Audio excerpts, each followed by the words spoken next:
اصل میں اس قسم کے بنیادی سوالات ہونے چاہیے اس پیج اور ادارے کے منتظمین کی طرف سے. جو لوگ ذمہ دار ہوں، اجتماعات جنہوں نے قائم کیے ہیں، جن لوگوں نے دعوت بھیجی ہے، جن لوگوں نے خطیبوں کا اور مقررین کا انتخاب کیا ہے اور ان کو موضوعات دیے ہیں، وہ ان نزاکتوں کو سمجھ سکتے ہیں اور ان نزاکتوں پر گفتگو کر سکتے ہیں. اب بدقسمتی میری یہ ہے کہ مجھ جیسا بیمار، گنہگار اور مریض شخص کس قسم کے نازک موضوعات پر اور وہ بھی وقار کے ساتھ گفتگو کرنے کا حکم دیا جائے تو کہاں سے وہ وقار لائے اور کہاں سے جواب دے. مجھے تو جو کچھ کجمج آتا ہے، ایک شوگر کا مریض جس کی شوگر کی نسبت 500-600 تک پہنچ جائے، جو سانس کا بھی مریض ہو اور تھوڑا بہت دل کا بھی، اللہ تعالیٰ ان سب چیزوں کو کفارے سیئات بنائے. اس کے علاوہ وہ اپنے گناہوں کا خمیازہ اور جگہوں پر بھی بھگت رہا ہو اور بڑی پریشانی سے اپنے جسم کو ناچ کی طرح اٹھا کر اس جلسے میں لایا ہو، وہ کہاں سے وقار کا انداز پائے گا؟ اللہ تعالیٰ مجھے اور ان دوستوں کو. لیکن ایک بات جو مجھے خود بھی کھٹکتی تھی اور اپنے عزیز بھائی، کیونکہ وہ مجھ سے چھوٹے ہیں، ڈاکٹر ذاکر نائک کی تقریر جب سنی میں نے، ابھی جواب سنا، تو مجھے تھوڑا سا دکھ ہوا اور میں پیٹھ پیچھے دکھ کا اظہار نہیں کرتا ہوں. ایک مرتبہ احمد دیداد کے ساتھ ان کے پہلے جو عیسائیت پر سب سے زیادہ گفتگو کرتے تھے، مناظرات کرتے تھے، اللہ تعالیٰ وہ اگر زندہ ہے تو ان کو شفا عطا فرمائے، ورنہ اللہ تعالیٰ ہم سب کا خاتمہ ایمان پر فرمائے. امارات میں ہم لوگ یونائٹڈ ایمریٹس میں ایک ہفتہ تھے، تو تقریر کے بیچ میں ایک ہی جگہ ہم لوگ موجود تھے. میں نے ان سے پوچھا کہ پوری عیسائیت کو آپ اپنے مناظرات کے ذریعے ڈیمالش تو کر لیتے ہیں، لیکن ڈیمولیشن کے بعد کنسٹرکشن کی نوبت جب آتی ہے تو آپ عیسائیوں کو کون سی دعوت دیتے ہیں؟ کیا ہے آپ کے دعوت کا عنصر؟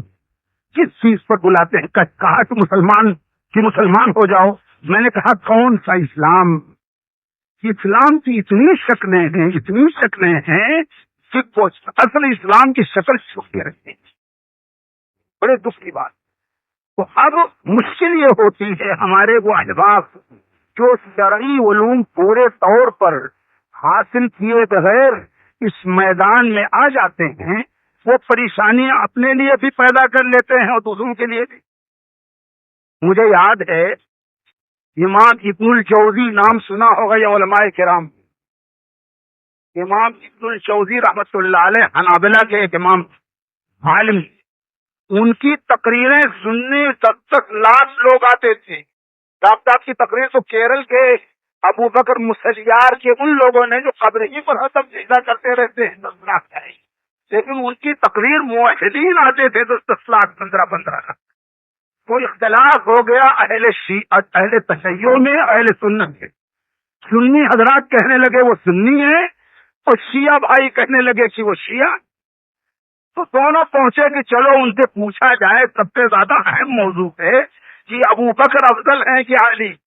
شیعہ حضرات کے نزدیک علی افضل ہیں اور اہل سنت کے نزدیک ابو بکر. تو پوچھا دونوں نے کہ کون افضل ہے، ابو بکر یا علی؟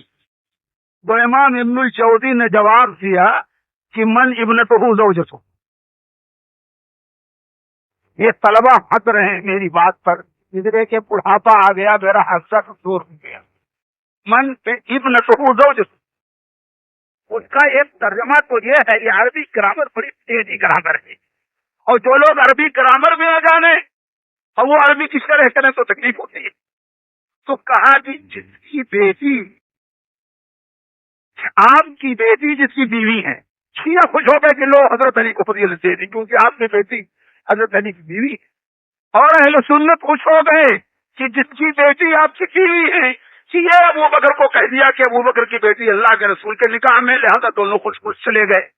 تو بھائی حق کا یہ طریقہ نہیں ہے. میں آپ سے ایمانداری کی بات ہے کہ اہل الحدیث، اہل السنت والجماعہ، اہل الحق، ناصر الحدیث، یہ لقب پورے دور پر اس خیر القرون میں پڑا ہے جس کو اللہ کے رسول صلی اللہ علیہ وسلم نے مستند دور فرمایا ہے، جس کے بارے میں فرمایا ہے بہتر زمانہ میرا ہے جو 11 ہجری میں ختم ہوا، اس کے بعد صحابہ کا جو 110 ہجری میں ختم ہوا، اس کے بعد تابعین کا جو 180 ہجری میں ختم ہوا.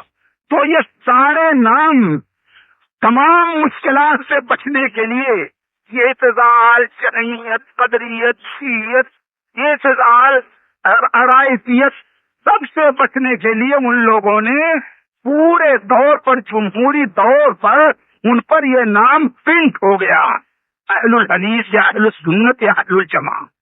تو اس لیے یہ نام کوئی نیا نہیں ہے، فرقے کا نام نہیں. یہ ایک اور بات عرض کر دوں اپنے دوستوں سے، اللہ تعالیٰ جزائے خیر دے ذاکر صاحب، انہوں نے دہشت گردی اور جہاد کے سلسلے کی جو شرح کرنا شروع کی ہے، اللہ کرے ہندوستان کی فضا اس سے مستفید ہو. جبکہ ہندوستان میں صورت حال اتنی بگڑ چکی ہے کہ اب کہانی وہی ہو گئی ہے شیر اور بکری کی اور بھیڑیے کی، کہ بھیڑیا پانی پینے نہر کے کنارے گیا اور بکری پی رہی تھی تو ڈانٹا اس نے کہ تم میرا پانی ٹھنڈا کر رہی ہے. بکری نے کہا کھانا تو آپ کی طرف سے پہلے میری طرف آ رہا ہے، تو آپ کا جھوٹا میں پی رہی ہوں کہ میرا جھوٹا آپ پی رہے ہیں. تو بھیڑیے نے کہا، اور اس پر یہ بدتمیزی بھی، یعنی میری بات کا جواب بھی دے رہی ہے. چنانچہ اٹھایا، اس نے پھاڑ کے کھا لیا. تو اب جو سزا بن رہی ہے وہ یہ سزا ایسے ہی ملکی بنائی جا رہی ہے. بس کے اللہ تعالیٰ رحم کرے. اور اس میں نہ تو کوئی جہاد کا صحیح نہیں سمجھے گا، نہ دہشت گردی کا، نہ ٹیررسٹ کا. آپ تہجد پڑھ رہے ہوں گے تو پکڑ لے گا، کہے گا تم ٹیررسٹ، تم دہشت گرد. اور دلائل ذاکر صاحب تو ہمارے سرے کے رہے ہیں. مگر ایک بات مجھے البتہ کہنا تھی، دو باتیں کہنا تھی. ایک تو یہ کہ ہمارے عوام اور ہمارے علماء اور ہم سب قصوروار ہیں کہ جس شخص کا جو موضوع ہوتا ہے، جو سبجیکٹ ہوتا ہے، اس سے اس کے علاوہ دوسرے سبجیکٹ میں سوال کرتے ہیں. آپ ایک محدث سے پوچھیے حدیث کی سند، ایک فقیہ سے پوچھیے کسی مسئلے کی سند، اور کسی مسئلے کے بارے میں دلیل، استدلال. ایک مفسر سے پوچھیے تفسیر. اب بیچارے ذاکر صاحب اتنا بڑا کارنامہ انگریزی میں ویڈیو اور اسی طریقے سے آڈیو کے ذریعے موجودہ نئے ذہن کو اپیل کرنے کا بنا رہے ہیں. آپ اٹھا کر کے ان کو فقیہ بھی، محدث بھی، مفسر بھی، مجتہد بھی، متکلم کا بھی سوال کریں گے تو وہ پریشان ہوں گے، اور ان کی جو اصل جو فیلڈ ہے ان کی مجھ سے قابل ہو جائیں گے. جیسے ڈاکٹر عزیز سے آپ نے بھی پوچھا، طلاق کے مسائل علماء سے پوچھیے، اور ڈاکٹر صاحب سے یہ پوچھیے کہ تقابل کریں کہ طلاق کا نظام جو اسلام کا ہے وہ، یا عیسائیت کا جو ہے وہ، یا ہندو سماجی دھرموں کو جو ہے وہ، یا موجودہ دور کے فرانسیسی قانون کا ہے وہ، یا پارلیمنٹ اور سپریم کورٹ کے جو ججمنٹ آف پارلیمنٹ کی جو بلیں ہیں وہ، کون سا نظام زیادہ صحیح ہے اور انسانی فطرت کے قریب سوال کریں آپ. لیکن آپ تین طلاق کا مسئلہ پوچھیں گے، وہ تین طلاق کا مسئلہ وہ بیچارے کہاں تک پڑھیں گے اور کہاں تک اپنا وقت ضائع کریں گے. اور ڈاکٹر ذاکر صاحب کہاں تک اپنا وقت ضائع کریں گے دوسری چیزوں میں. ان سے ان کے سبجیکٹ کا سوال کیجیے. ڈاکٹر فضل الرحمان صاحب سے ان کے سبجیکٹ کا، ڈاکٹر مقتدیٰ صاحب سے ان کے سبجیکٹ کا. مجھ جیسے طالب علم سے کوئی بات ایسی چھوٹی موٹی ہو تو آپ مجھ سے کہیں، میں مجھے آئے گا تو کہہ دوں گا، اور نہیں تو میرے سامنے تو سیدھے پورا فرمان ہے کہ اللہ ادری آدھا علم ہے، یعنی میں کہہ دوں گا مجھے معلوم نہیں. یہی ہے حضرت امام مالک رحمۃ اللہ علیہ سے 40 مسائل پوچھے گئے، 36 کے بارے میں انہوں نے کہہ دیا اللہ ادری میں نہیں جانتا، اور 4 کے بارے میں جواب دیا. تو حضرت امام مالک کی جب وہ فارغ ہونے لگی تو بلک بلک سے روتے تھے. ساتھیوں نے پوچھا، شاگردوں نے پوچھا کہ پوری زندگی مدینے میں حدیث نبوی کی خدمت میں گزار دی، آپ کیوں رو رہے ہیں؟ فرمایا کہ 40 مسائل پوچھے گئے تھے استنباطی اور اجتہادی، 36 کے بارے میں تو صحیح جواب دیا تھا میں نے لا ادری نہیں جانتا، 4 کا جواب دے دیا تھا، ڈر لگتا ہے اللہ بات مجھ سے کرے، یہ کیوں جواب نہیں دیا؟ تو ہم جیسے سٹفوجیوں سے یہ سوالات کیے جائیں اور ہم فوراً پٹاپٹ جو ہو جواب دیتے جائیں، ایک تو اس میں کیا ضروری ہے تاکہ ان لوگوں کا وقت ضائع نہ ہو، آپ کا وقت ضائع نہ ہو، لیکن نہ ہمارے علماء محنت نہیں کرنے چاہتے، ہمارے طلبہ محنت نہیں کرنا چاہتے، ہمارے مدرسے میں مدرسین نہیں محنت کرتے کہ عوام کو بتائیں کہ ایک علمی ذوق پیدا ہو، ایک تحقیقی ذوق پیدا ہو، تاکہ وہ اسی سے سوال کریں جو اس سوال کا جواب دے سکے۔ فرائض کے مسائل زید بن ثابت سے پوچھے جاتے تھے اور اسی طرح سے اور مسائل دوسروں سے پوچھے جاتے تھے۔ عبداللہ بن عباس بیٹھ کر کے ابن ابی ربیعہ سے مسجد نبوی میں ان کے اشعار پوچھے، اس لیے کہ وہ عجیب تھے۔ تو ہر میدان کا ایک شخص ہوتا ہے، یہ بات تو ہے کہ یہ بات نامناسب ہے یا کم مطالعے کا نتیجہ ہے، یہ کوئی نیا نام ہے نہیں، یہ خیر القرون کا نام ہے، 30 کا لائسنس ہے، اور یہ نام تو پڑا تھا اس کی شرح میں نے سنی تھی۔ پھر ایک اور شکایت اپنے دوستوں کی کہ آپ نے ذکر کیا حنفی، شافعی، مالکی، حنبلی، اسی کے ساتھ اہل حدیث، گویا اہل حدیث بھی کوئی فرقہ ہے، اہل حدیث بھی کوئی فقہی مذہب ہے۔ میں نہیں جانتا کہ اہل حدیث کی کون سی ہدایات ہے، میں نہیں جانتا اہل حدیث کی کون سی فتاوی ابن عابدین ہے، میں نہیں جانتا اہل حدیث کی کون سی مجموعہ شرح المہذب ہے، میں نہیں جانتا اہل حدیث کی کون سی فتاوی نجدیہ ہے۔ نہیں، اہل حدیث ایک تحریک ہے۔ جب ائمہ کی تجریح اور اسلام کی بنیادوں کو کھوکھلا کرنا ابتداء نے شروع کیا تو اہل حدیث علماء حدیث علماء سنت آگے بڑھے۔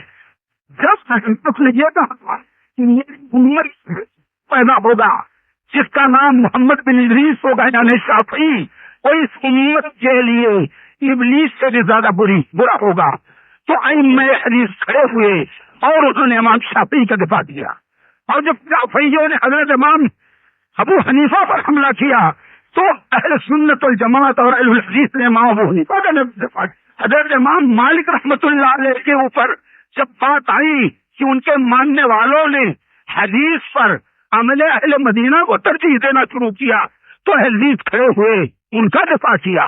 تو اہل حدیث کوئی فرقہ نہیں بلکہ یہ فرقہ پرستی، تفرق، تشدد اور امت میں فرقہ اندازی کی جو غلط قدریں پیدا ہو گئی تھی ان کے ختم کرنے کے لیے یہ تحریک، یہ موومنٹ، یہ مشن وجود میں آیا اور آج بھی وہی کر رہا ہے۔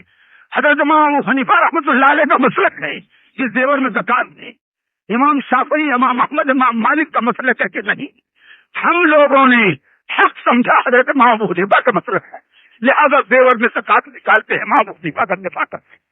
حضرت امام ابو حنیفہ نے 3 زکات فطر بھی کہا ہے، ہمارے یہاں اہل حدیث حضرات 1 پر صرفہ دیتے، بڑے اہل حدیث اور 1 پر صرفہ دیتے، اس لیے ہم بتاتے ہیں کہ نہیں 1 بھی، 3 بھی، 5 بھی، 7 بھی، 9 بھی، 11 بھی پڑھو، مگر 3 کا صحیح طریقہ وہ ہے جو حدیث میں ہے کہ مغرب کی طرح نہ پڑھو۔ شافعی حضرات رکوع سے جاتے وقت، رکوع سے اٹھتے وقت تو رکوع دین مان لیتے ہیں لیکن 2 رکعت سے اٹھتے وقت نہیں، اس لیے ہم نے کہا یہ غلط ہے، 2 رکعت سے اٹھتے وقت ہی حدیث سے رکوع دین ثابت ہے۔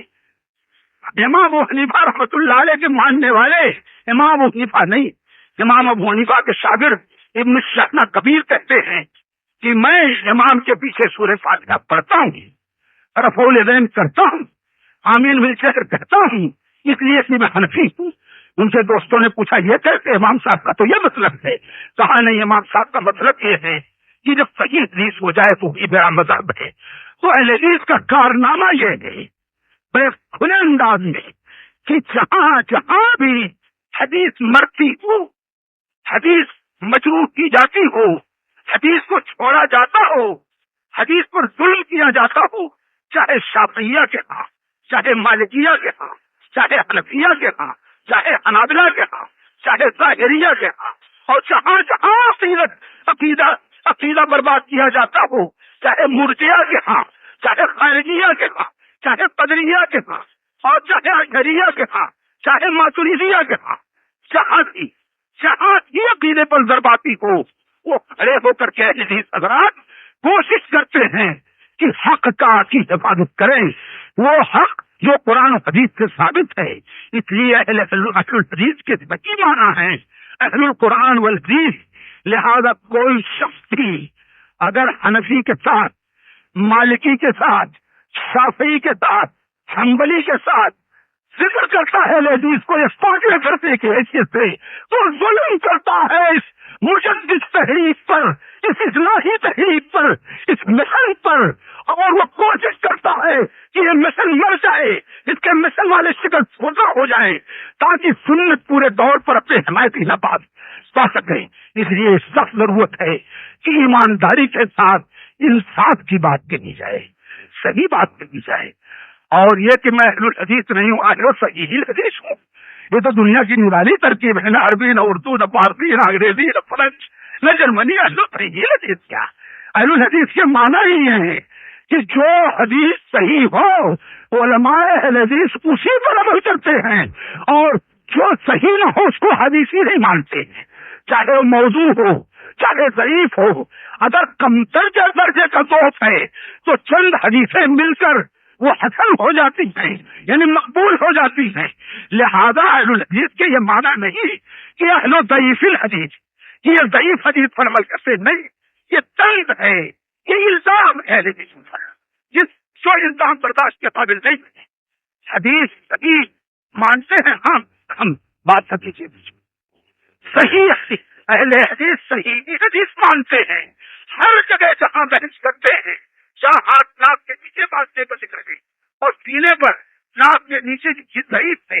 لہذا حنابلہ اور حنفیہ کے مسلک کی انہوں نے تردید کی ہے، اور سینے والی حدیث چونکہ صحیح ہے لہذا اس کی تائید کی ہے. من کان لہو امام فقرات الامام لہو قرات، جس کا امام ہو تو اس کی امام کی قرات اس کی قرات ہے. یہ موضوع اور درد حدیث ہے، اس لیے اس کو انہوں نے چھوڑا. اور شافعی، مالک، حنبل، احمد بن حنبل نے لا صلاۃ لمن لم یقرأ بفاتحۃ الکتاب سے جو استدلال کیا ہے اس کو انہوں نے اپنایا. اس لیے معاف فرمائیے گا، بڑی مشکل سی یہ تحریک ساری پہ عملی، ساری تو صحیح حدیث کی وجہ سے سورہ فاتحہ پر عمل کیا. رفع الیدین کی روایات کو یہ سب غیر منسوخ قرار دیا، جبکہ 400 صحابہ کے تواتر سے اس کی صحت ثابت ہے. لہذا ہم رفع الیدین کرتے ہیں، رفع الیدین کی دعوت دیتے ہیں. آمین. دوسرے مسائل اور جتنے ہیں، تحیۃ المسجد، اور اسی طریقے سے یہ مجلس کی 3 طلاقیں، اسی طرح سے 11 رکعت تراویح، یہ ساری چیزیں ہم نے اس لیے لی ہیں کہ یہ صحیح حدیث پر مبنی ہے اور ضعیف حدیثوں کو ٹھکرایا ہے. اس لیے میرے عزیزوں اور دوستوں، میرے بھائیوں، مجھ سے زیادہ علم، سوجھ بوجھ، تجربہ اور معلومات رکھنے والے دوستوں، بڑی مشکل تھی ساری بے عملی، ساری کوتاہی، سارے انتشار، سارے تشدد، سارے اختلافات، ساری بے عملی، ساری خرابیوں کے باوجود یہ چند لوگ بچے ہیں جو اللہ کے رسول کی حدیث پاک بدا الاسلام غریبا فسيعود كما بدا فطوبى للغرباء، اسلام غربت اور اجنبیت کے عالم میں شروع ہوا ہے، لہذا اور وہ عنقریب پھر اجنبی ہو جائے گا. تو مبارکباد ہو اجنبیوں کے لیے. چند ہی لوگ رہے لیکن ان پر قلیل من عبادی الشکور، کم ہے میرے شکر گزار بندے، یہ شکر گزار رہے رب العالمین پر. ان کم لوگوں کو ان کے عقیدے، ان کی فکر، ان کے منہج اور ان کے سلوک میں شبہات مت ڈالیے.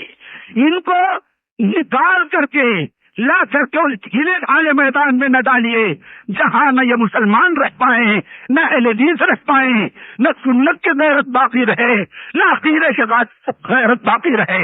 اللہ کے لیے یہ تھوڑے رہیں، ہمیں بہت زیادہ کثرت نہیں چاہیے. یہ بہت کم رہیں. جب یہ کم تھے تو ان کے ذریعے اسلام کو عزت ملی تھی، اور جب سے انہوں نے بھیڑ چال اکٹھا کرنا شروع کی، ٹی وی سے ویڈیو تک اپنے پلیٹ فارموں کو بلا کسی قید کے سب ہر فکر کے استعمال کرنے کی اجازت دے کر کے انہوں نے اپنے آپ کو بہت لٹا لیا ہے. مزید مت ان کو لٹائیے. اس سرمندی کے ساتھ مجھے امید ہے کہ آپ مجھے معاف کریں گے اگر میری بات میں کچھ چیزیں وقار کے خلاف ہو گئی. رب العالمین ہم سب کو توفیق عطا فرمائے.